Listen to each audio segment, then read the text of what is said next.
Pirated SPG. Striktong patnubay at gabay ng magulang ang kailangan. Maaaring may masiselang tema, lengguwahe, karahasan, sexual, horror o droga na hindi angkop sa mga bata.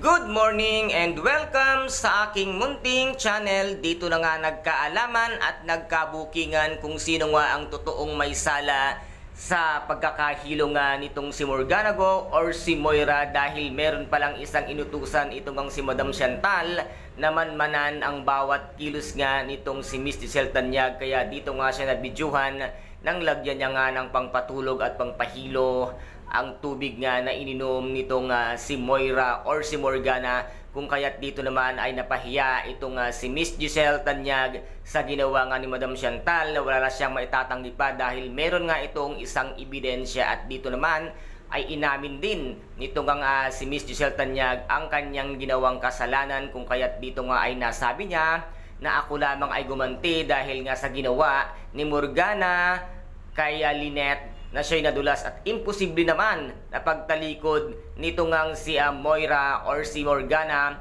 ay hindi siya nadulas. At bakit pag si Miss Lynette Santos ay bigla siya nadulas? So ibig sabihin lang doon na meron siyang ginawa sa stage kung bakit napahiya itong si Miss Lynette Santos. Ngunit magaling din talagang sumagot itong si Madam Chantal, at nasabi nga niya dito na wala ka namang ebidensya. Nasaan ang proof mo na merong ginawa si Morgana? Ngunit itong si Zoe ay talagang nagmamatigas at talagang nagyayabang dahil pili nga niya isa pa rin siya sa mga Tanyag. Ngunit malalaman na nga ang katotohanan, kaya mapapalayas na rin itong si Zoe. At dito naman ay meron ng mga namumuong plano nga na gagawin ni Madam Chantal para nga dito kay Miss Giselle Tanyag. Magtagumpay kaya itong mag-inang Chantal at Morgana? Sana naman ang totoong Morgana ay magsalita para mapahiya ang mag-inang masama ang ugali hanggang kay Zoe. Kaya guys, ito po ang ating pakaaabangan dito nga sa Abot Kamay na Pangarap, na kung saan ay napaka-intense at kapanapanabik